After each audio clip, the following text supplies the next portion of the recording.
To install the clutch fork, take the bell housing off the transmission. What you're going to do is get this spring here to slip underneath the pivot ball. Make sure you got grease on your fork as well as the pivot ball.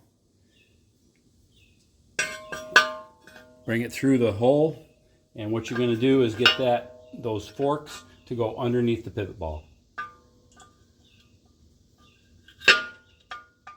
And then pop it on. That's it. Now, to get the bearing on, flip it over. And what I'm going to do, I'm going to put the bearing on where the flange here is going to be sitting on top of the spring. I'm going to put a little bit of grease in that groove. Give me a second here. There will be some metal to metal contact. Always good to have some grease.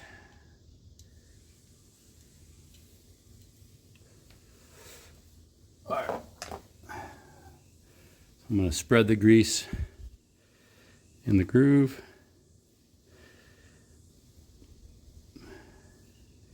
And on the face here, and also just a thin layer on the inside where it's going to be going against the shaft of the transmission.